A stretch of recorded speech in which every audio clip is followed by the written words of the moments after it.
The Pictorial Key to the Tarot. Being fragments of a secret tradition under the veil of divination, 1910. By Arthur Edward Waite. Preface. It seems rather of necessity than predilection in the sense of apologia that I should put on record in the first place a plain statement of my personal position, as one who for many years of literary life has been, subject to his spiritual and other limitations, an exponent of the higher mystic schools. It will be thought that I am acting strangely in concerning myself at this day with what appears at first sight and simply a well-known method of fortune-telling. Now, the opinions of Mr. Smith, even in the literary reviews, are of no importance unless they happen to agree with our own, but in order to sanctify this doctrine we must take care that our opinions, and the subjects out of which they arise, are concerned only with the highest. Yet it is just this which may seem doubtful, in the present instance, not only to Mr. Smith, whom I respect within the proper measures of detachment, but to some of more real consequence, seeing that their dedications are mine. To these and to any I would say that after the most illuminated Frater Christian Rosy Cross had beheld the chemical marriage in the secret palace of transmutation, his story breaks off abruptly, with an intimation that he expected next morning to be doorkeeper. After the same manner, it happens more often than might seem likely that those who have seen the King of Heaven through the most clearest veils of the sacraments are those who assume thereafter the humblest offices of all about the house of God. By such simple devices also are the adepts and great masters in the secret orders distinguished from the cohort of neophytes as servi servorum mysterii. So also, or in a way which is not entirely unlike, we meet with the tarot cards at the outermost gates, amidst the fritterings and debris of the so-called occult arts, about which no one in their senses has suffered the smallest deception. And yet these cards belong in themselves to another region, for they contain a very high symbolism, which is interpreted according to the laws of grace rather than by the pretexts and intuitions of that which passes for divination. The fact that the wisdom of God is foolishness with men does not create a presumption that the foolishness of this world makes in any sense for divine wisdom. So neither the scholars in the ordinary classes nor the pedagogues in the seats of the mighty will be quick to perceive the likelihood or even the possibility of this proposition. The subject has been in the hands of cartomancists as part of the stock in trade of their industry. I do not seek to persuade any one outside my own circles that this is of much or of no consequence, but on the historical and interpretative sides it has not fared better. It has been there in the hands of exponents who have brought it into utter contempt for those people who possess philosophical insight or faculties for the appreciation of evidence. It is time that it should be rescued, and this I propose to undertake once and for all, that I may have done with the side issues which distract from the term. As poetry is the most beautiful expression of the things that are of all most beautiful, so is symbolism the most catholic expression in concealment of things that are most profound in the sanctuary and that have not been declared outside it with the same fullness by means of the spoken word. The justification of the rule of silence is no part of my present concern, but I have put on record elsewhere, and quite recently, what it is possible to say on this subject. The little treatise which follows is divided into 3 parts, in the first of which I have dealt with the antiquities of the subject and a few things that arise from and connect therewith. It should be understood that it is not put forward as a contribution to the history of playing cards, about which I know and care nothing. It is a consideration dedicated and addressed to a certain school of occultism, more especially in France, as to the source and center of all the phantasmagoria which has entered into expression during the last 50 years under the pretense of considering tarot cards historically. In the second part, I have dealt with the symbolism according to some of its higher aspects, and this also serves to introduce the complete and rectified tarot, which is available separately, in the form of colored cards, the designs of which are added to the present text in black and white. They have been prepared under my supervision in respect of the attributions and meanings by a lady who has high claims as an artist. Regarding the divinatory part, by which my thesis is terminated, I consider it personally as a fact in the history of the tarot. As such, I have drawn, from all published sources, a harmony of the meanings which have been attached to the various cards, and I have given prominence to one method of working that has not been published previously, having the merit of simplicity. While it is also of universal application, it may be held to replace the cumbrous and involved systems of the larger handbooks. Part 1. The Veil and its Symbols. Introduction and General. The pathology of the poet says that the undevout astronomer is mad. The pathology of the very plain man says that genius is mad. And between these extremes, which stand for 10,000 analogous excesses, the sovereign reason takes the part of a moderator and does what it can.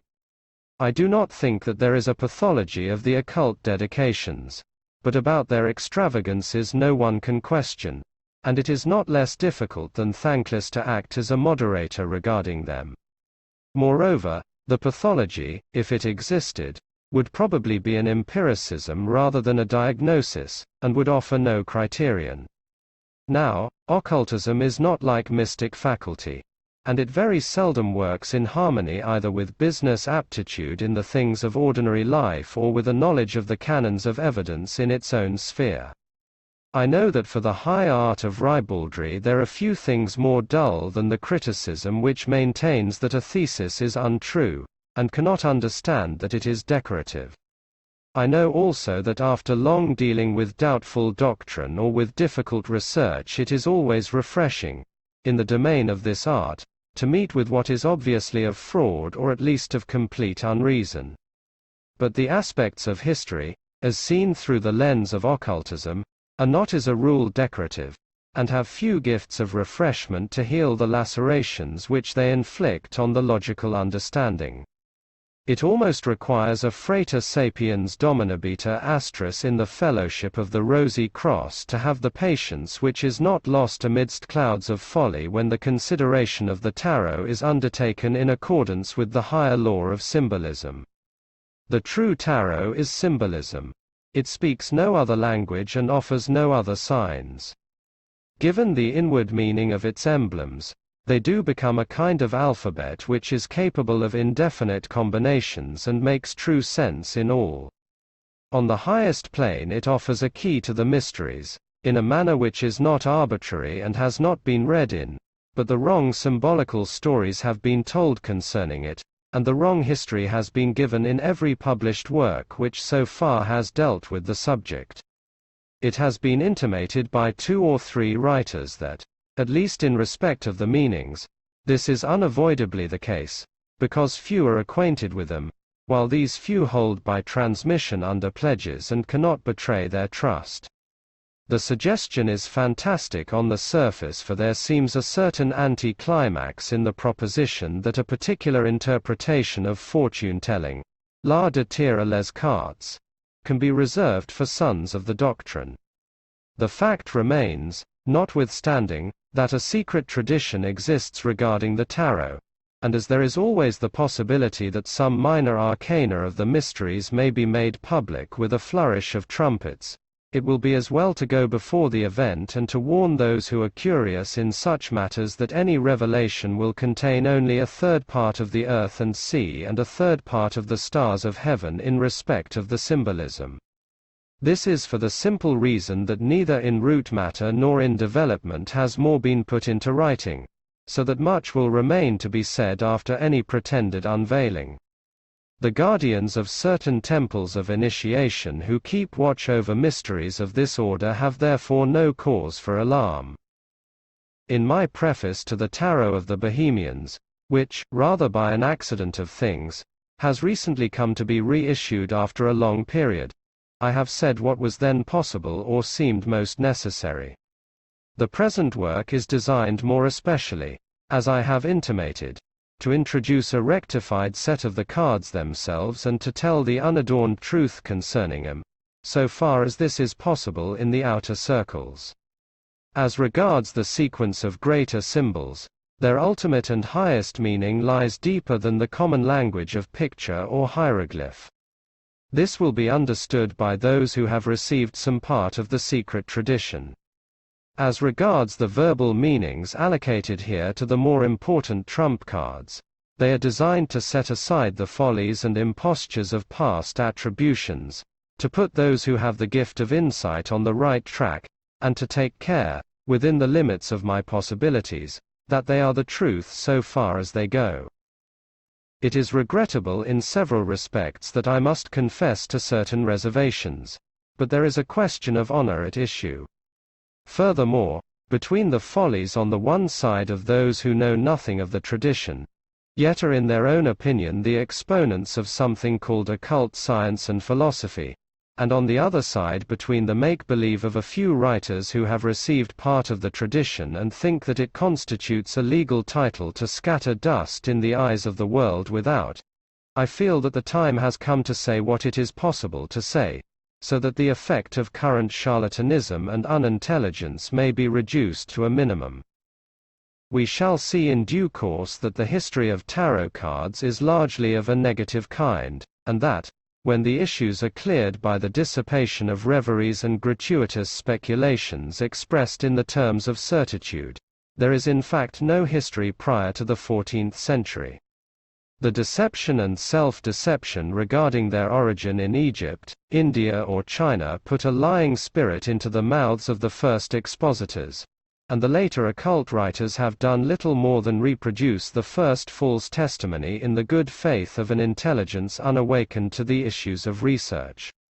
As it so happens, all expositions have worked within a very narrow range, and comparatively speaking, little to the inventive faculty. One brilliant opportunity has at least been missed, for it has not so far occurred to anyone that the tarot might perhaps have done duty and even originated as a secret symbolical language of the Albigensian sects. I commend this suggestion to the lineal descendants in the spirit of Gabriele Rossetti and Eugene Aru, to Mr. Harold Bailey as another new light on the Renaissance, and as a taper at least in the darkness which, with great respect, might be serviceable to the zealous and all-searching mind of Mrs. Cooper Oakley. Think only what the supposed testimony of watermarks on paper might gain from the tarot card of the Pope or Hierophant, in connection with the notion of a secret Albigensian patriarch, of which Mr. Bailey has found in these same watermarks so much material to his purpose. Think only for a moment about the card of the High Priestess as representing the Albigensian Church itself, and think of the tower struck by lightning as typifying the desired destruction of Papal Rome, the city on the Seven Hills, with the pontiff and his temporal power cast down from the spiritual edifice when it is riven by the wrath of God. The possibilities are so numerous and persuasive that they almost deceive in their expression one of the elect who has invented them. But there is more even than this, though I scarcely dare to cite it. When the time came for the tarot cards to be the subject of their first formal explanation, the archaeologist Court de Gibelin reproduced some of their most important emblems, and, if I may so term it, the codex which he used has served, by means of his engraved plates as a basis of reference for many sets that have been issued subsequently. The figures are very primitive and differ as such from the cards of Etrilla, the Marseille Tarot, and others still current in France. I am not a good judge in such matters, but the fact that every one of the trumps major might have answered for watermark purposes is shown by the cases which I have quoted and by one most remarkable example of the Ace of Cups. I should call it an Eucharistic emblem after the manner of a ciborium, but this does not signify at the moment. The point is that Mr. Harold Bailey gives 6 analogous devices in his new light on the Renaissance, being watermarks on paper of the 17th century, which he claims to be of Albigensian origin and to represent sacramental and Graal emblems. Had he only heard of the tarot, had he known that these cards of divination, cards of fortune, cards of all vagrant arts, were perhaps current at the period in the south of France, I think that his enchanting but all too fantastic hypothesis might have dilated still more largely in the atmosphere of his dream. We should no doubt have had a vision of Christian Gnosticism, Manichaeanism, and all that he understands by pure primitive gospel, shining behind the pictures. I do not look through such glasses, and I can only commend the subject to his attention at a later period. It is mentioned here that I may introduce with an unheard of wonder the marvels of arbitrary speculation as to the history of the cards. With reference to their form and number, it should scarcely be necessary to enumerate them, for they must be almost commonly familiar, but as it is precarious to assume anything, and as there are also other reasons, I will tabulate them briefly as follows. Trumps Major. Otherwise, Greater Arcana, Class 1. 1. The Magus, magician, or juggler, the caster of the dice and mountebank, in the world of vulgar trickery. This is the colportage interpretation, and it has the same correspondence with the real symbolical meaning that the use of the tarot in fortune-telling has with its mystic construction according to the secret science of symbolism. I should add that many independent students of the subject, following their own lights, have produced individual sequences of meaning in respect of the trumps major, and their lights are sometimes suggestive, but they are not the true lights. For example, Eliphas Levi says that the magus signifies that unity which is the mother of numbers. Others say that it is the divine unity, and one of the latest French commentators considers that in its general sense it is the will. 2. The High Priestess, the Pope Joan, or female pontiff. Early expositors have sought to term this card the Mother, or Pope's wife, which is opposed to the symbolism. It is sometimes held to represent the divine law and the gnosis, in which case the priestess corresponds to the idea of the Shekinah. She is the secret tradition and the higher sense of the instituted mysteries. 3. The Empress, who is sometimes represented with full face, while her correspondence, the Emperor, is in profile. As there has been some tendency to ascribe a symbolical significance to this distinction, it seems desirable to say that it carries no inner meaning. The Empress has been connected with the ideas of universal fecundity and in a general sense with activity. 4. The Emperor, by imputation the spouse of the former.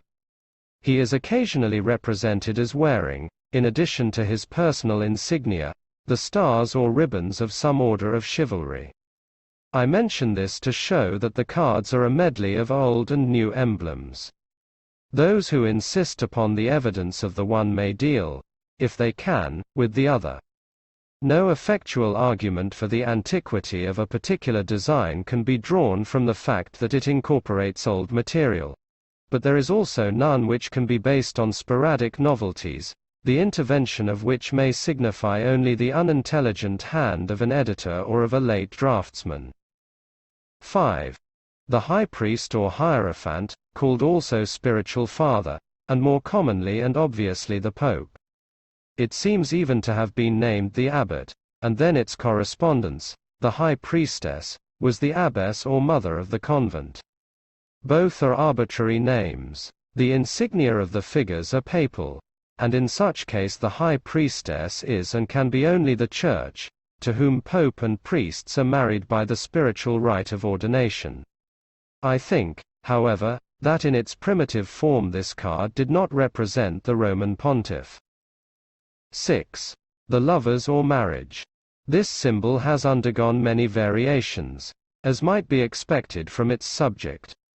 In the 18th century form, by which it first became known to the world of archaeological research, it is really a card of married life, showing father and mother, with their child placed between them.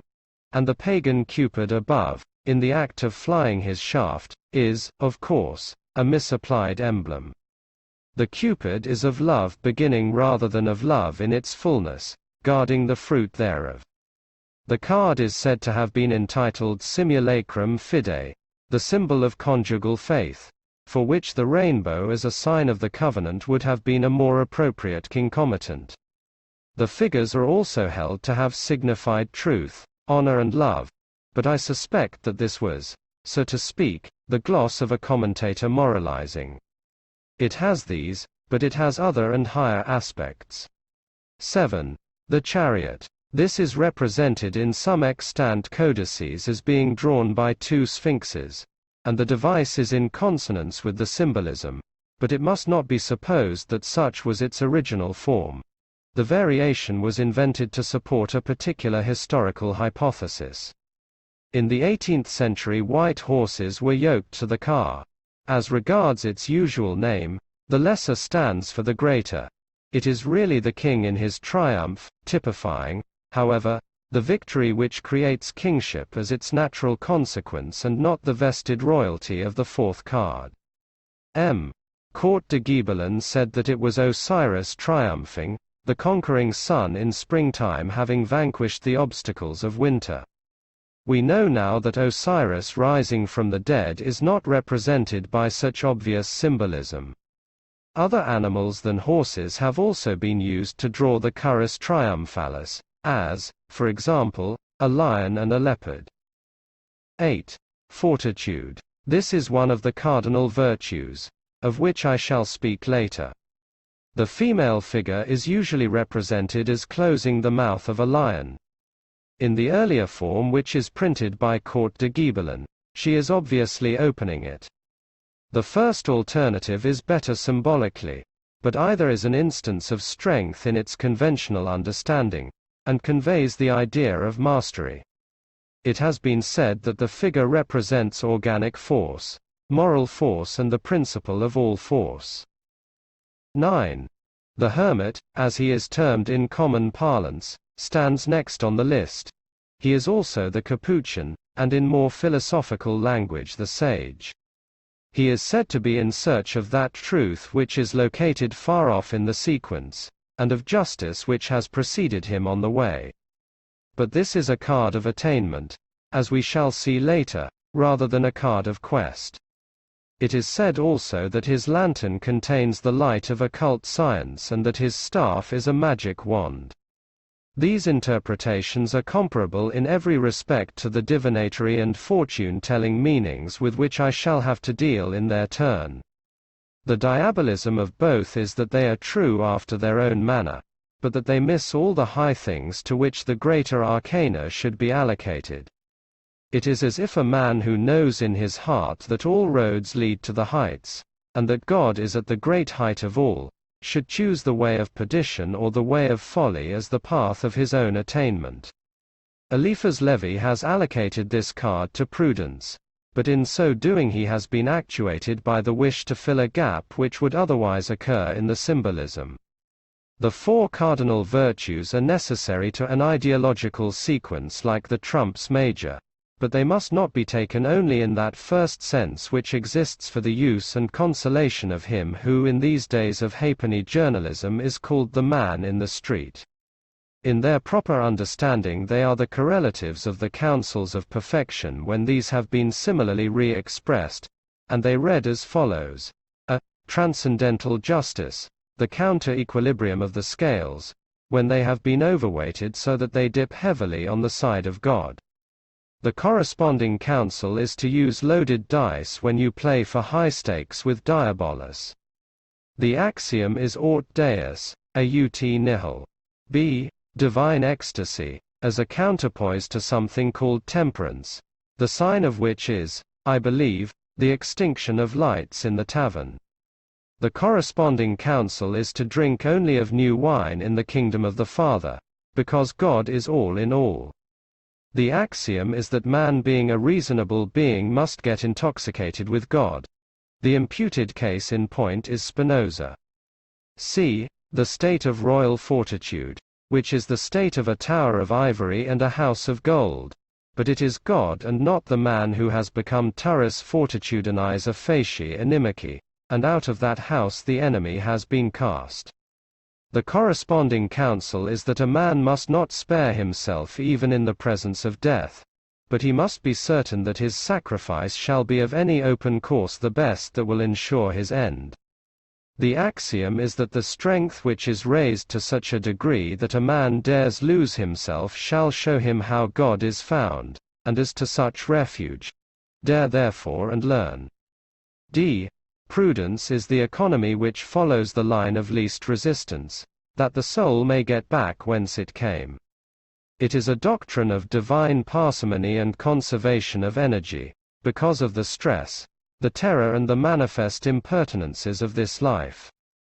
The corresponding counsel is that true prudence is concerned with the one thing needful, and the axiom is, waste not, want not. The conclusion of the whole matter is a business proposition founded on the law of exchange. You cannot help getting what you seek in respect of the things that are divine. It is the law of supply and demand. I have mentioned these few matters at this point for two simple reasons. Because in proportion to the impartiality of the mind it seems sometimes more difficult to determine whether it is vice or vulgarity which lays waste the present world more piteously. B. Because in order to remedy the imperfections of the old notions it is highly needful, on occasion, to empty terms and phrases of their accepted significance, that they may receive a new and more adequate meaning. 10. The Wheel of Fortune. There is a current manual of cartomancy which has obtained a considerable vogue in England, and amidst a great scatter-meal of curious things to no purpose has intersected a few serious subjects. In its last and largest edition it treats in one section of the tarot, which, if I interpret the author rightly, it regards from beginning to end as the Wheel of Fortune, this expression being understood in my own sense. I have no objection to such an inclusive though conventional description. It obtains in all the worlds, and I wonder that it has not been adopted previously as the most appropriate name on the side of common fortune-telling. It is also the title of one of the trumps major, that is indeed of our concern at the moment, as my subtitle shows. Of recent years this has suffered many fantastic presentations and one hypothetical reconstruction which is suggestive in its symbolism.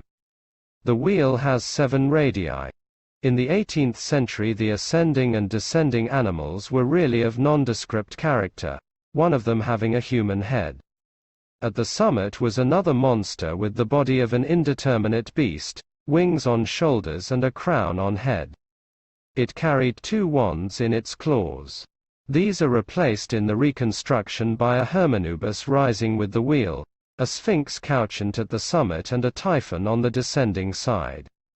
Here is another instance of an invention in support of a hypothesis. But if the latter be set aside the grouping is symbolically correct and can pass as such. 11. Justice. That the tarot, though it is of all reasonable antiquity, is not of time immemorial, is shown by this card, which could have been presented in a much more archaic manner. Those, however, who have gifts of discernment in matters of this kind will not need to be told that age is in no sense of the essence of the consideration. The right of closing the lodge in the 3rd craft grade of masonry may belong to the late 18th century, but the fact signifies nothing. It is still the summary of all the instituted and official mysteries.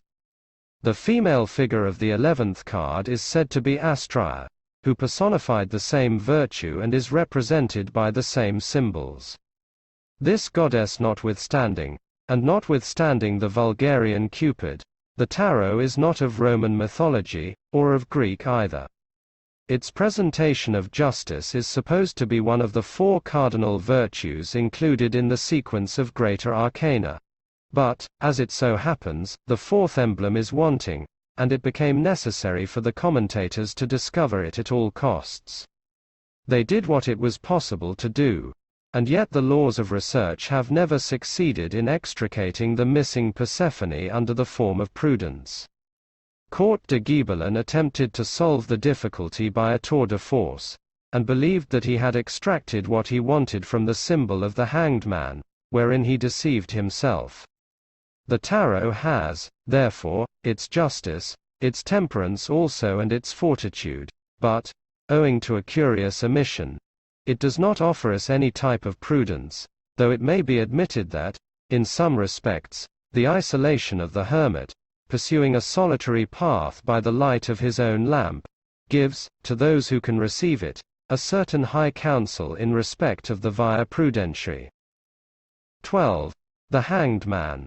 This is the symbol which is supposed to represent prudence, and Eliphas Levi says, in his most shallow and plausible manner, that it is the adept bound by his engagements. The figure of a man is suspended head downwards from a gibbet, to which he is attached by a rope about one of his ankles. The arms are bound behind him, and one leg is crossed over the other. According to another, and indeed the prevailing interpretation, he signifies sacrifice, but all current meanings attributed to this card are cartomancist's intuitions, apart from any real value on the symbolical side. The fortune-tellers of the 18th century who circulated tarots depict a semi-feminine youth in jerkin, poised erect on one foot and loosely attached to a short stake driven into the ground. 13. Death. The method of presentation is almost invariable, and embodies a bourgeois form of symbolism. The scene is the field of life, and amidst ordinary rank vegetation there are living arms and heads protruding from the ground. One of the heads is crowned, and a skeleton with a great scythe is in the act of mowing it. The transparent and inescapable meaning is death, but the alternatives allocated to the symbol are change and transformation. Other heads have been swept from their place previously, but it is, in its current and patent meaning, more especially a card of the death of kings. In the exotic sense it has been said to signify the ascent of the spirit in the divine spheres, creation and destruction, perpetual movement, and so forth. 14. Temperance. The winged figure of a female, who, in opposition to all doctrine concerning the hierarchy of angels, is usually allocated to this order of ministering spirits, is pouring liquid from one pitcher to another. In his last work on the tarot, Dr. Pappas abandons the traditional form and depicts a woman wearing an Egyptian headdress.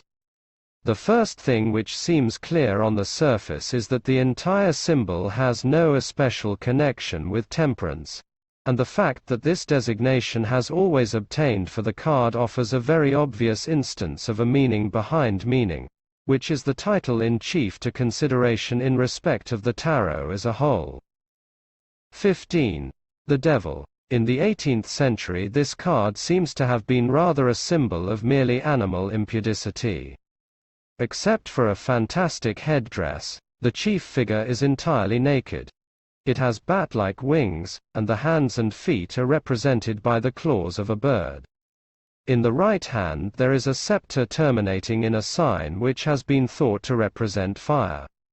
The figure as a whole is not particularly evil. It has no tail, and the commentators who have said that the claws are those of a harpy have spoken at random. There is no better ground for the alternative suggestion that they are eagle's claws. Attached, by a cord depending from their collars, to the pedestal on which the figure is mounted, are two small demons, presumably male and female. These are tailed, but not winged. Since 1856 the influence of Eliphas Levi and his doctrine of occultism has changed the face of this card, and it now appears as a pseudo-Baphometic figure with the head of a goat and a great torch between the horns.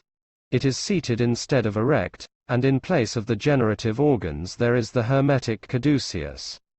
In Le Tarot divinatoire of Pappas the small demons are replaced by naked human beings, male and female, who are yoked only to each other.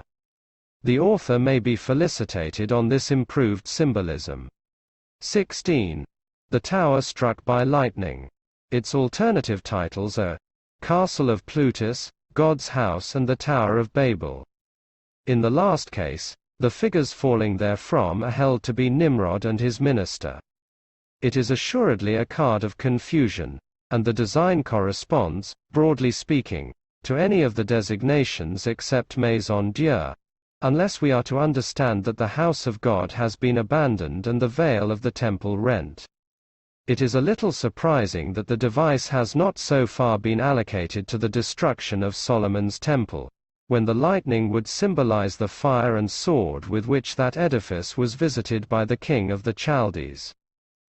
17. The star, dog star, or Sirius, also called fantastically the Star of the Magi.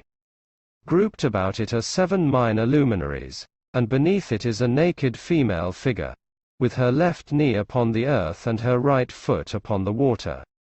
She is in the act of pouring fluids from 2 vessels. A bird is perched on a tree near her. For this a butterfly on a rose has been substituted in some later cards. So also the star has been called that of hope. This is one of the cards which Court de Gibelin describes as Holy Egyptian, that is to say, in his own reverie. 18. The moon. Some 18th-century cards show the luminary on its waning side. In the debased edition of Etrilla, it is the moon at night in her plenitude, set in a heaven of stars. Of recent years the moon is shown on the side of her increase. In nearly all presentations she is shining brightly and shedding the moisture of fertilizing dew in great drops. Beneath there are 2 towers, between which a path winds to the verge of the horizon. 2 dogs, or alternatively a wolf and dog, are baying at the moon, and in the foreground there is water, through which a crayfish moves towards the land. 19. The sun. The luminary is distinguished in older cards by chief rays that are waved and salient alternately and by secondary salient rays. It appears to shed its influence on Earth not only by light and heat, but, like the moon, by drops of dew. Court de Gibelin termed these tears of gold and of pearl, just as he identified the lunar dew with the tears of Isis. Beneath the dog star there is a wall suggesting an enclosure, as it might be a walled garden wherein are 2 children, either naked or lightly clothed, facing a water, and gambolling, or running hand in hand. Eliphas Levi says that these are sometimes replaced by a spinner unwinding destinies, and otherwise by a much better symbol, a naked child mounted on a white horse and displaying a scarlet standard. 20. The Last Judgment. I have spoken of this symbol already, the form of which is essentially invariable, even in the Etrilla set. An angel sounds his trumpet per sepulchra regionum, and the dead arise. It matters little that Etrilla omits the angel, or that Dr. Pappas substitutes a ridiculous figure, which is, however, in consonance with the general motive of that tarot set which accompanies his latest work. Before rejecting the transparent interpretation of the symbolism which is conveyed by the name of the card and by the picture which it presents to the eye, we should feel very sure of our ground. On the surface, at least, it is and can be only the resurrection of that triad, father, mother, child, whom we have met with already in the 8th card. M. Birgit hazards the suggestion that esoterically it is the symbol of evolution, of which it carries none of the signs. Others say that it signifies renewal, which is obvious enough, that it is the triad of human life, that it is the generative force of the earth, and eternal life. Court de Gibelin makes himself impossible as usual, and points out that if the grave stones were removed it could be accepted as a symbol of creation.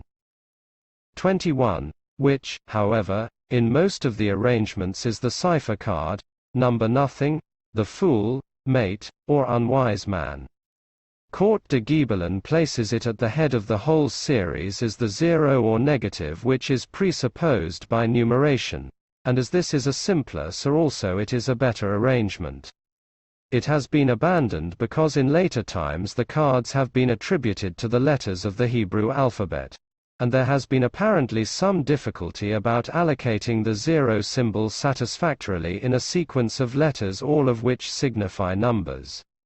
In the present reference of the card to the letter Shin, which corresponds to 200, the difficulty or the unreason remains. The truth is that the real arrangement of the cards has never transpired. The fool carries a wallet. He is looking over his shoulder and does not know that he is on the brink of a precipice. But a dog or other animal, some call it a tiger, is attacking him from behind, and he is hurried to his destruction unawares. Eterilla has given a justifiable variation of this card, as generally understood, in the form of a court jester, with cap, bells and motley garb. The other descriptions say that the wallet contains the bearer's follies and vices, which seems bourgeois and arbitrary. 22. The world, the universe, or time. The four living creatures of the Apocalypse and Ezekiel's vision, attributed to the evangelists in Christian symbolism, are grouped about an elliptic garland, as if it were a chain of flowers intended to symbolize all sensible things. Within this garland there is the figure of a woman, whom the wind has girt about the loins with a light scarf, and this is all her vesture. She is in the act of dancing, and has a wand in either hand.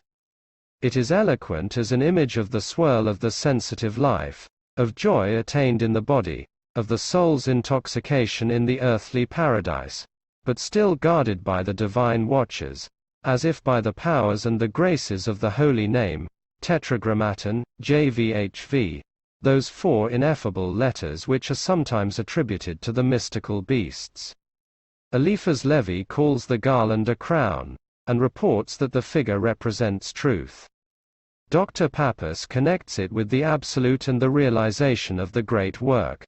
For yet others it is a symbol of humanity and the eternal reward of a life that has been spent well. It should be noted that in the four quarters of the garland there are four flowers distinctively marked.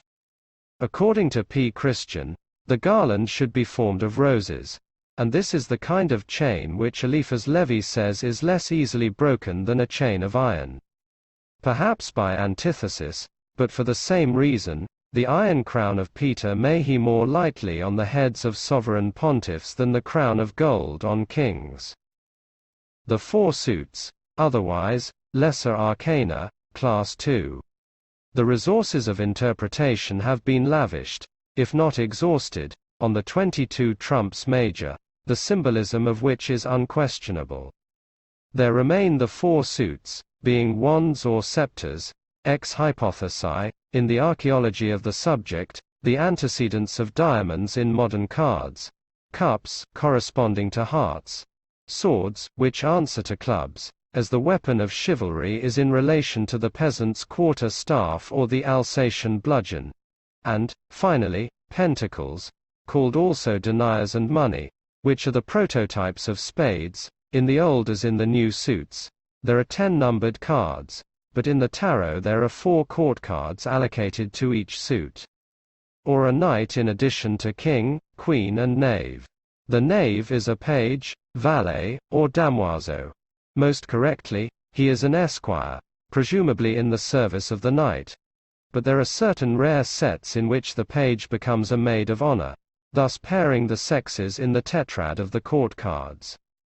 There are naturally distinctive features in respect of the several pictures, by which I mean that the King of Wands is not exactly the same personage as the King of Cups, even after allowance has been made for the different emblems that they bear, but the symbolism resides in their rank and in the suit to which they belong.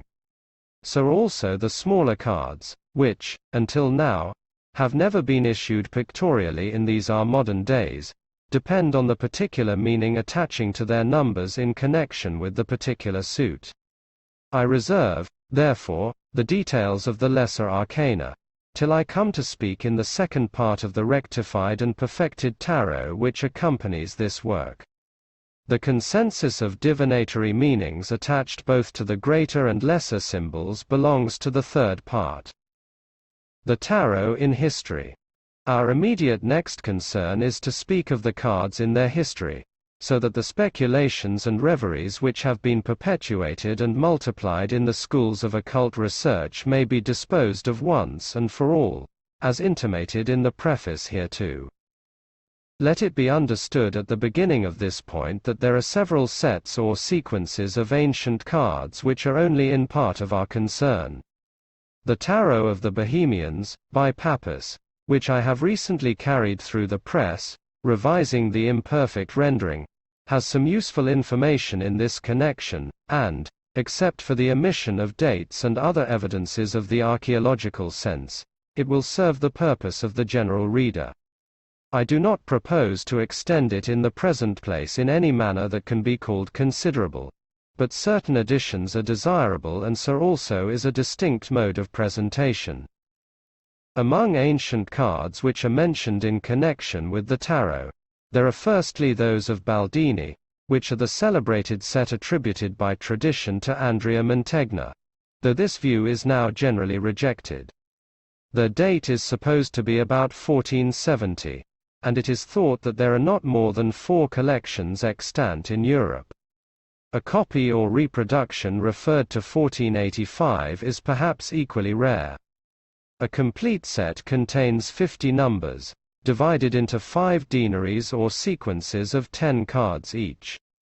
There seems to be no record that they were used for the purposes of a game, whether of chance or skill. They could scarcely have lent themselves to divination or any form of fortune-telling, while it would be more than idle to impute a profound symbolical meaning to their obvious emblematic designs.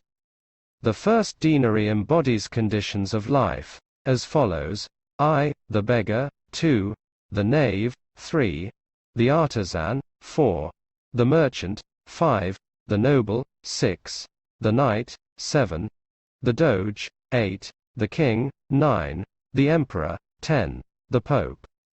The second contains the muses and their divine leader: 11, Calliope; 12, Urania; 13, Terpsichore; 14, Erato; 15, Polyhymnia; 16, Thalia; 17, Melpomene; 18, Euterpe; 19, Clio; 20, Apollo. The third combines part of the liberal arts and sciences with other departments of human learning, as follows: 21, Grammar; 22, Logic; 23, Rhetoric; 24, Geometry; 25, Arithmetic; 26, Music; 27, Poetry; 28, Philosophy; 29, Astrology; 30, Theology.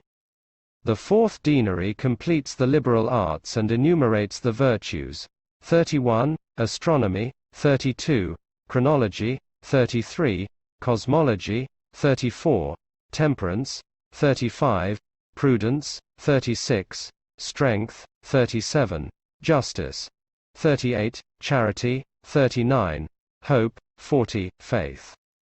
The fifth and last deanery presents the system of the heavens: 41, Moon; 42, Mercury; 43, Venus; 44, Sun; 45, Mars; 46, Jupiter; 47, Saturn; 48, our eighth sphere; 49, Primum Mobile; 50, First Cause.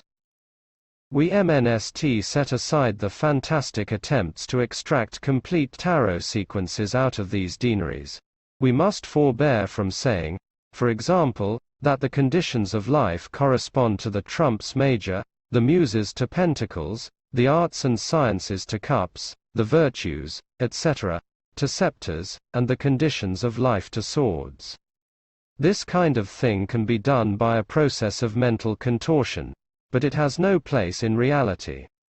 At the same time, it is hardly possible that individual cards should not exhibit certain, and even striking, analogies.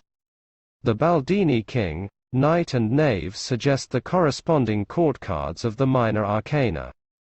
The emperor, pope, temperance, strength, justice, moon and sun are common to the Mantegna and trumps major of any tarot pack.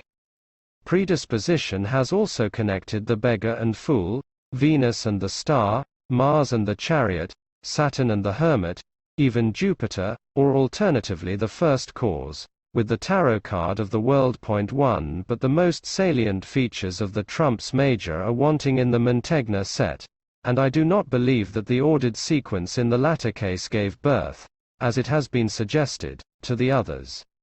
Romain Merlin maintained this view, and positively assigned the Baldini cards to the end of the 14th century. if it be agreed that, except accidentally and sporadically, the Baldini emblematic or allegorical pictures have only a shadowy and occasional connection with tarot cards, and, whatever their most probable date, that they can have supplied no originating motive, it follows that we are still seeking not only an origin in place and time for the symbols with which we are concerned, but a specific case of their manifestation on the continent of Europe to serve as a point of departure, whether backward or forward. Now it is well known that in the year 1393 the painter Charles Gringonner, who for no reason that first can trace has been termed an occultist and Kabbalist by one indifferent English writer, designed and illuminated some kind of cards for the diversion of Charles VI of France when he was in mental ill health, and the question arises whether anything can be ascertained of their nature. The only available answer is that at Paris, in the Bibliothèque du Roi, there are 17 cards drawn and illuminated on paper. They are very beautiful, antique and priceless. The figures have a background of gold, and are framed in a silver border, but they are accompanied by no inscription and no number. It is certain, however, that they include tarot trumps major, the list of which is as follows: Fool, Emperor, Pope, Lovers, Wheel of Fortune, Temperance, Fortitude, Justice, Moon, Sun, Chariot, Hermit, Hanged Man, Death, Tower and Last Judgment. There are also 4 tarot cards at the Musée Cara, Venice, and 5 others elsewhere, making 9 in all. They include 2 pages or knaves, 3 kings and 2 queens, thus illustrating the minor arcana. These collections have all been identified with the set produced by Gringonner, but the ascription was disputed so far back as the year 1848, and it is not apparently put forward at the present day, even by those who are anxious to make evident the antiquity of the tarot. It is held that they are all of Italian and some at least certainly of Venetian origin. We have in this manner our requisite point of departure in respect of place at least. It has further been stated with authority that Venetian tarots are the old and true form, which is the parent of all others, but I infer that complete sets of the major and minor arcana belong to much later periods. The pack is thought to have consisted of 78 cards. Notwithstanding, however, the preference shown towards the Venetian tarot, it is acknowledged that some portions of a Minciate or Florentine set must be allocated to the period between 1413 and 1418. These were once in the possession of Countess Gonzaga, at Milan. A complete Minciate pack contained 97 cards, and in spite of these vestiges it is regarded, speaking generally, as a later development. There were 41 trumps major, the additional numbers being borrowed or reflected from the Baldini emblematic set. In the court cards of the minor arcana, the knights were monsters of the centaur type, while the knaves were sometimes warriors and sometimes serving men. Another distinction dwelt upon is the prevalence of Christian medieval ideas and the utter absence of any Oriental suggestion. The question, however, remains whether there are Eastern traces in any tarot cards. We come, in fine, to the Bolognese tarot, sometimes referred to as that of Venice and having the trumps major complete, but numbers 20 and 21 are transposed. In the minor arcana the 2, 3, 4 and 5 of the small cards are omitted, with the result that there are 62 cards in all. The termination of the trumps major in the representation of the Last Judgment is curious, and a little arresting as a point of symbolism, but this is all that it seems necessary to remark about the pack of Bologna, except that it is said to have been invented, or, as a tarot, more correctly, modified, about the beginning of the 15th century by an exiled prince of Pisa resident in the city. The purpose for which they were used is made tolerably evident by the fact that, in 1423, Saint Bernardine of Siena preached against playing cards and other forms of gambling. 40 years later the importation of cards into England was forbidden. the time being that of King Edward IV. This is the first certain record of the subject in our country. It is difficult to consult perfect examples of the sets enumerated above, but it is not difficult to meet with detailed and illustrated descriptions, I should add, provided always that the writer is not an occultist, for accounts emanating from that source are usually imperfect, vague and preoccupied by considerations which cloud the critical issues. An instance in point is offered by certain views which have been expressed on the Mantegna Codex, if I may continue to dignify card sequences with a title of this kind. It has been ruled, as we have seen, in occult reverie that Apollo and the 9 Muses are in correspondence with pentacles, but the analogy does not obtain in a working state of research, and reverie must border on nightmare before we can identify astronomy, chronology and cosmology with the suit of cups. The Baldini figures which represent these subjects are emblems of their period and not symbols, like the tarot. In conclusion as to this part, I observe that there has been a disposition among experts to think that the trumps major were not originally connected with the numbered suits. I do not wish to offer a personal view. I am not an expert in the history of games of chance, and I hate the profanum vulgus of divinatory devices. But I venture, under all reserves, to intimate that if later research should justify such a leaning, then, except for the good old art of fortune-telling and its tamperings with so-called destiny, it will be so much the better for the greater arcana. So far as regards what is indispensable as preliminaries to the historical aspects of tarot cards, and I will now take up the speculative side of the subject and produce its tests of value.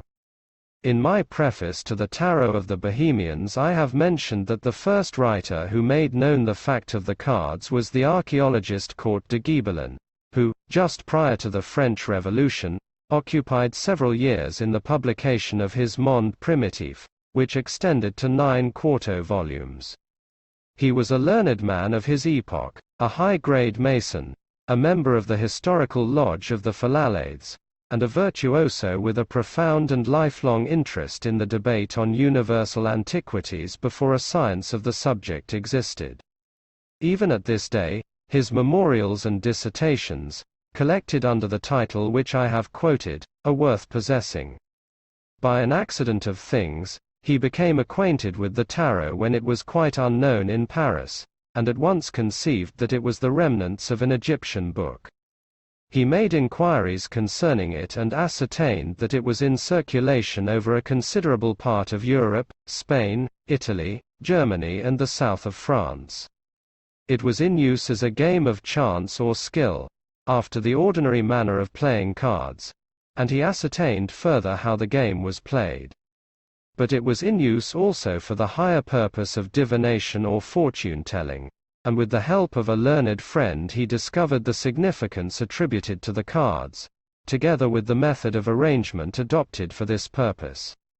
In a word, he made a distinct contribution to our knowledge, and he is still a source of reference, but it is on the question of fact only, and not on the beloved hypothesis that the tarot contains pure Egyptian doctrine. However, he set the opinion which is prevalent to this day throughout the occult schools, that in the mystery and wonder, the strange night of the gods, the unknown tongue and the undeciphered hieroglyphics which symbolized Egypt at the end of the 18th century, the origin of the cards was lost. So dreamed one of the characteristic literati of France, and one can almost understand and sympathize, for the country about the Delta and the Nile was beginning to loom largely in the preoccupation of learned thought, and omne ignolum pro Egyptiaco was the way of delusion to which many minds tended. It was excusable enough then, but that the madness has continued and, within the charmed circle of the occult sciences, still passes from mouth to mouth, there is no excuse for this. Let us see, therefore, the evidence produced by M. Court de Gibelin in support of his thesis, and, that I may deal justly, it shall be summarized as far as possible in his own words. I. The figures and arrangement of the game are manifestly allegorical. 2. The allegories are in conformity with the civil, philosophical and religious doctrine of ancient Egypt. 3. If the cards were modern, no high priestess would be included among the greater arcana. 4. The figure in question bears the horns of Isis. 5. The card which is called the Emperor has a scepter terminating in a triple cross. 6. The card entitled the Moon, who is Isis, shows drops of rain or dew in the act of being shed by the luminary, and these, as we have seen, are the tears of Isis, which swelled the waters of the Nile and fertilized the fields of Egypt. 7. The 17th card, or star, is the dog star, Sirius, which was consecrated to Isis and symbolized the opening of the year. 8. The game played with the tarot is founded on the sacred number 7, which was of great importance in Egypt. 9. The word tarot is pure Egyptian, in which language tar equals way or road, and ro equals king or royal. It signifies therefore the royal road of life. 10.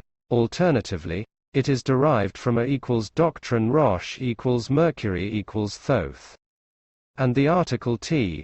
In sum, to Rosh, and therefore the tarot is the book of Thoth, or the table of the doctrine of Mercury.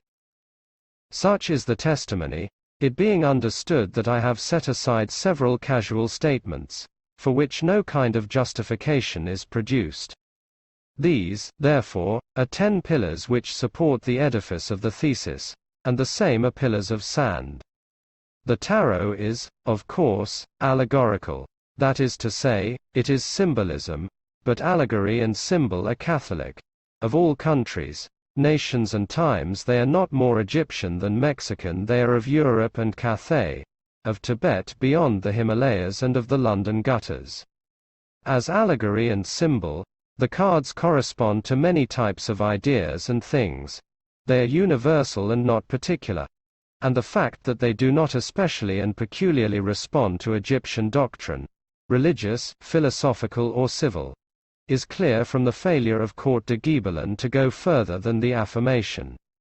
The presence of a high priestess among the trumps major is more easily explained as the memorial of some popular superstition, that worship of Diana, for example, the persistence of which in modern Italy has been traced with such striking results by Leland.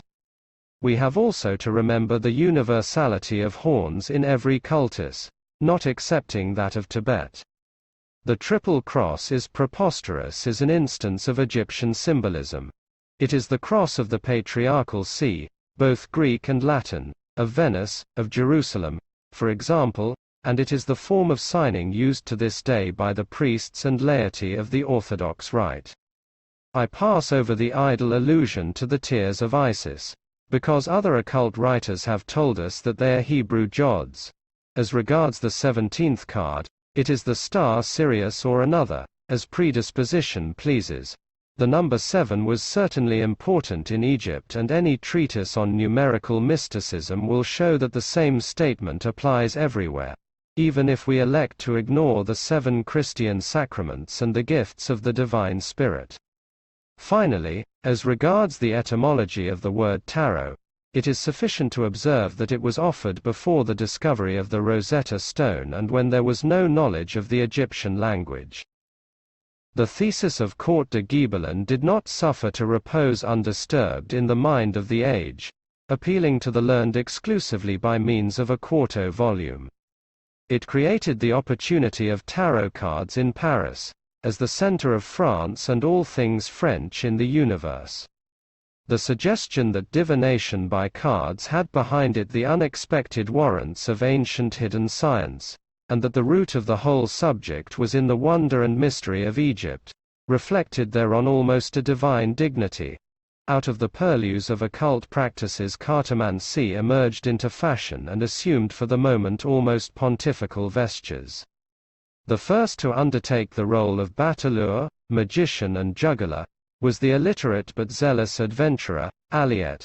The second, as a kind of high priestess, full of intuitions and revelations, was May Lenormand, but she belongs to a later period. while lastly came Julia Orsini, who is referable to a Queen of Cups rather in the tatters of clairvoyance. I am not concerned with these people as tellers of fortune, when destiny itself was shuffling and cutting cards for the game of universal revolution, or for such courts and courtiers as were those of Louis XVIII, Charles IX and Louis Philippe. But under the occult designation of Etrilla, the transliteration of name, Aliette, that perruquier took himself with high seriousness and posed rather as a priest of the occult sciences than as an ordinary adept in l'art de tirer les cartes. Even at this day there are people, like Dr. Pappas, who have sought to save some part of his bizarre system from oblivion. The long and heterogeneous story of Le Monde Primitif had come to the end of its telling in 1782, and in 1783 the tracts of Etrilla had begun pouring from the press, testifying that already he had spent 30, nay, almost 40 years in the study of Egyptian magic, and that he had found the final keys. They were, in fact, the keys of the Tarot, which was a book of philosophy and the Book of Thoth, but at the same time it was actually written by 17 Magi in a temple of fire, on the borders of the Levant, some 3 leagues from Memphis. It contained the science of the universe, and the cartomancer proceeded to apply it to astrology, alchemy, and fortune-telling, without the slightest diffidence or reserve as to the fact that he was driving a trade. I have really little doubt that he considered it genuine as a métier, and that he himself was the first person whom he convinced concerning his system. But the point which we have to notice is that in this manner was the antiquity of the tarot generally trumpeted forth. The little books of Etrilla are proof positive that he did not know even his own language, when in the course of time he produced a reformed tarot. Even those who think of him tenderly admit that he spoiled its symbolism, and in respect of antiquities he had only Court de Gibelin as his universal authority.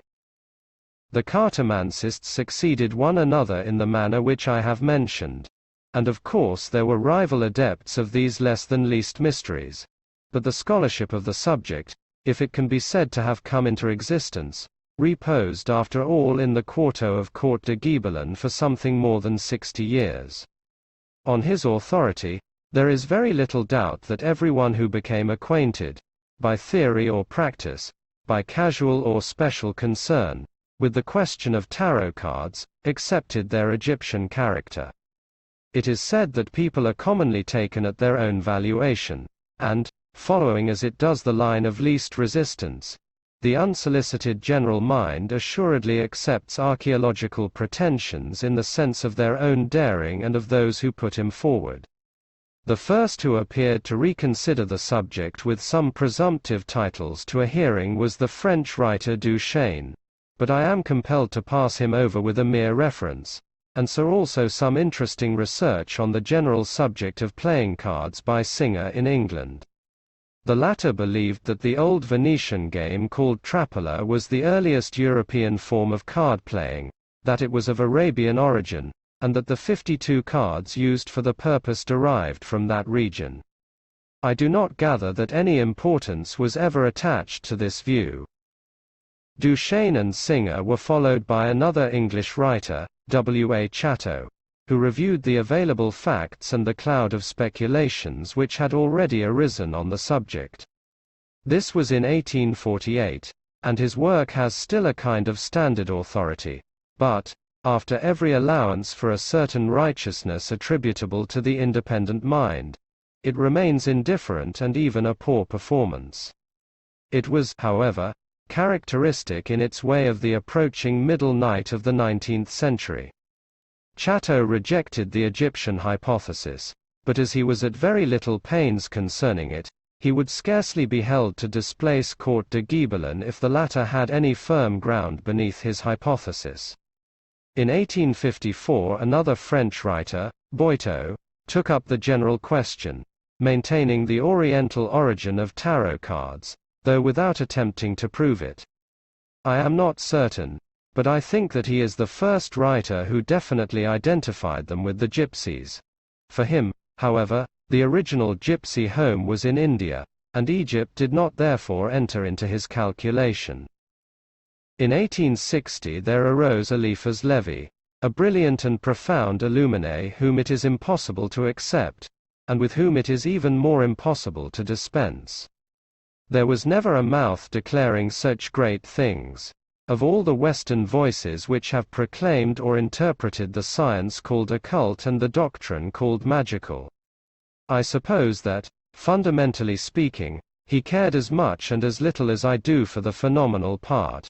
But he explained the phenomena with the assurance of one who openly regarded charlatanry as a great means to an end, if used in a right cause. He came unto his own and his own received him, also at his proper valuation, as a man of great learning, which he never was, and as a revealer of all mysteries without having been received into any. I do not think that there was ever an instance of a writer with greater gifts, after their particular kind, who put him to such indifferent uses. After all, he was only Etrilla a second time in the flesh, endowed in his transmutation with a mouth of gold and a wider casual knowledge. This notwithstanding, he has written the most comprehensive, brilliant, enchanting history of magic which has ever been drawn into writing in any language. The tarot and the de Gibelin hypothesis he took into his heart of hearts, and all occult France and all esoteric Britain, Martinists, half-instructed Kabbalists, schools of soi-disant theosophy, there, here and everywhere, have accepted his judgment about it with the same confidence as his interpretations of those great classics of Kabbalism which he had skimmed rather than read. The tarot for him was not only the most perfect instrument of divination and the keystone of occult science, but it was the primitive book, the sole book of the ancient Magi, the miraculous volume which inspired all the sacred writings of antiquity. In his first work Levi was content, however, with accepting the construction of Court de Gibelin and reproducing the seventh trump major with a few Egyptian characteristics. The question of tarot transmission through the gypsies did not occupy him, till J. A. Vaillant, a bizarre writer with great knowledge of the Romany people, suggested it in his work on those wandering tribes. The two authors were almost coincident and reflected one another thereafter. It remained for Romain Merlin, in 1869, to point out what should have been obvious, namely, that cards of some kind were known in Europe prior to the arrival of the gypsies in or about 1417. But as this was their arrival at Lüneburg, and as their presence can be traced antecedently, the correction loses a considerable part of its force. It is safer, therefore, to say that the evidence for the use of the tarot by Romany tribes was not suggested till after the year 1840. The fact that some gypsies before this period were found using cards is quite explicable on the hypothesis not that they brought him into Europe but found him there already and added him to their stock in trade. We have now seen that there is no particle of evidence for the Egyptian origin of tarot cards. Looking in other directions, it was once advanced on native authority that cards of some kind were invented in China about the year AD 1120. Court de Gibelin believed in his zeal that he had traced him to a Chinese inscription of great imputed antiquity which was said to refer to the subsidence of the waters of the deluge.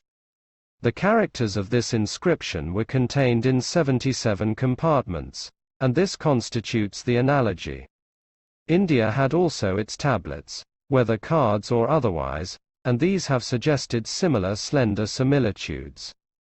But the existence, for example, of 10 suits or styles, of 12 numbers each, and representing the avatars of Vishnu as a fish, tortoise, boar, lion, monkey, hatchet, umbrella or bow, as a goat, a bud and as a horse, in fine, are not going to help us towards the origin of our own trumps major, nor do crowns and harps, nor even the presence of possible coins as a synonym of deniers and perhaps as an equivalent of pentacles, do much to elucidate the lesser arcana. If every tongue and people and clime and period possessed their cards, if with these also they philosophized, divined and gambled, the fact would be interesting enough, but unless they were tarot cards, they would illustrate only the universal tendency of man to be pursuing the same things in more or less the same way. I end, therefore, the history of this subject by repeating that it has no history prior to the 14th century, when the first rumors were heard concerning cards. They may have existed for centuries, but this period would be early enough, if they were only intended for people to try their luck at gambling or their luck at seeing the future. On the other hand, if they contain the deep intimations of secret doctrine, then the 14th century is again early enough, or at least in this respect we are getting as much as we can. Part 2. The Doctrine Behind the Veil. The Tarot and the Secret Tradition. The tarot embodies symbolical presentations of universal ideas, behind which lie all the implicits of the human mind, and it is in this sense that they contain secret doctrine, which is the realization by the few of truths embedded in the consciousness of all, though they have not passed into express recognition by ordinary men. The theory is that this doctrine has always existed, that is to say, has been excogitated in the consciousness of an elect minority, that it has been perpetuated in secrecy from one to another and has been recorded in secret literatures, like those of alchemy and Kabbalism, that it is contained also in those instituted mysteries of which Rosicrucianism offers an example near to our hand in the past, and craft masonry a living summary, or general memorial, for those who can interpret its real meaning. Behind the secret doctrine it is held that there is an experience or practice by which the doctrine is justified.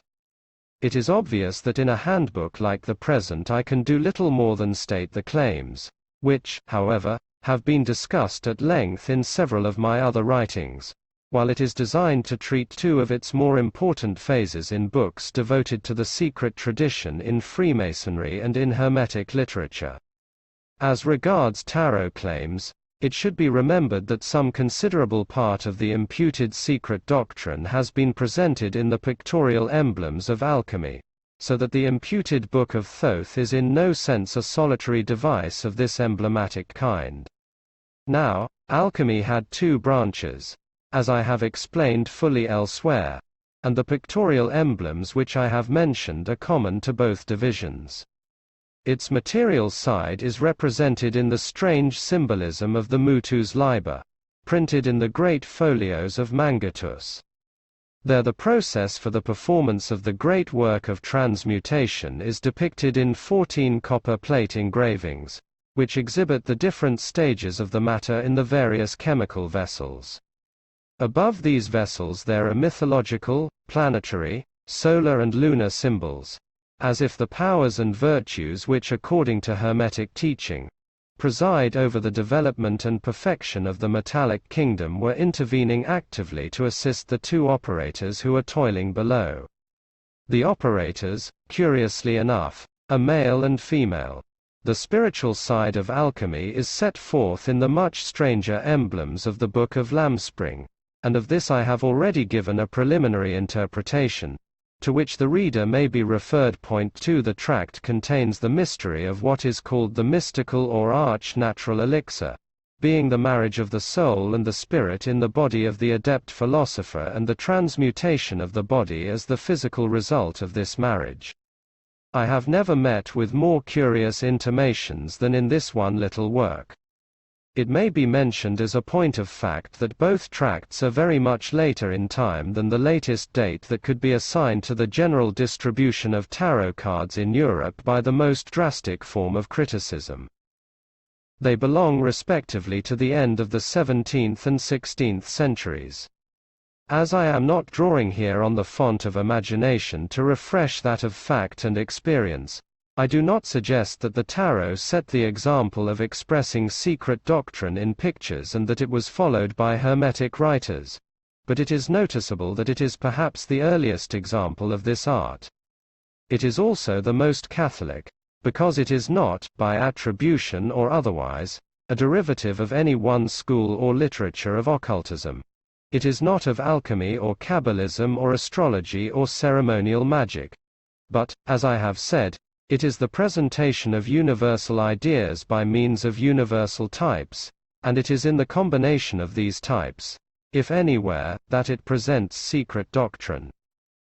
That combination may, ex hypothesi, reside in the numbered sequence of its series or in their fortuitous assemblage by shuffling, cutting and dealing, as in ordinary games of chance played with cards. Two writers have adopted the first view without prejudice to the second, and I shall do well, perhaps, to dispose of what they have said.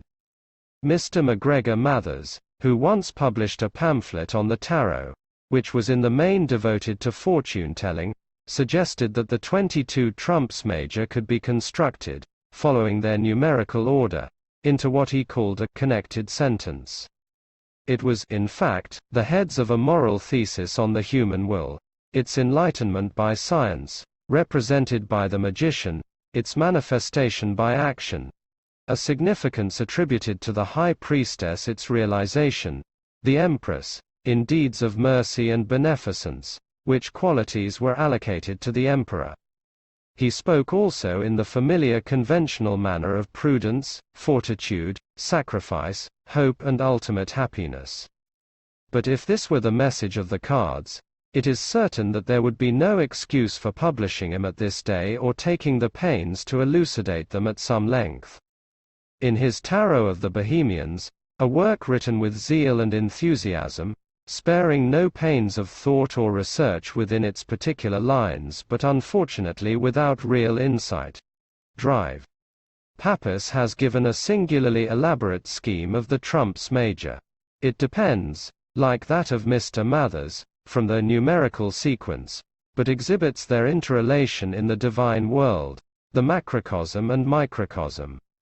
In this manner we get, as it were, a spiritual history of man, or of the soul coming out from the eternal, passing into the darkness of the material body, and returning to the height. I think that the author is here within a measurable distance of the right track, and his views are to this extent informing, but his method, in some respects confuses the issues and the modes and planes of being. The trumps major have also been treated in the alternative method which I have mentioned, and Grand Orient, in his Manual of Cartomancy, under the guise of a mode of transcendental divination, has really offered the result of certain illustrative readings of the cards when arranged as the result of a fortuitous combination by means of shuffling and dealing. The use of divinatory methods, with whatsoever intention and for whatever purpose, carries with it two suggestions.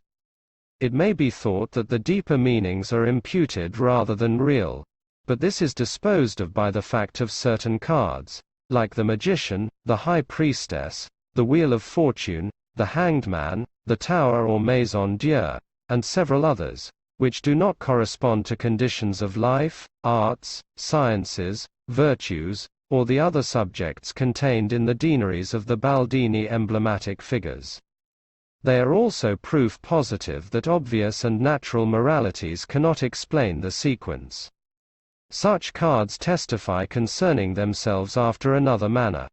And although the state in which I have left the tarot in respect of its historical side is so much the more difficult as it is so much the more open, they indicate the real subject matter with which we are concerned. The methods show also that the trumps major at least have been adapted to fortune-telling rather than belong thereto. The common divinatory meanings which will be given in the third part are largely arbitrary attributions, or the product of secondary and uninstructed intuition, or, at the very most, they belong to the subject on a lower plane, apart from the original intention.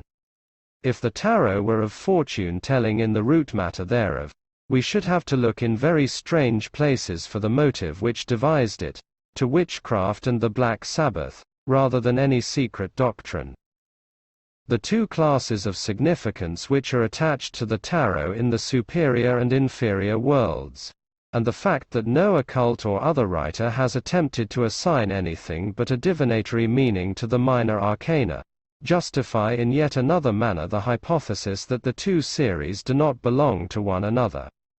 it is possible that their marriage was effected first in the Tarot of Bologna by that Prince of Pisa whom I have mentioned in the first part.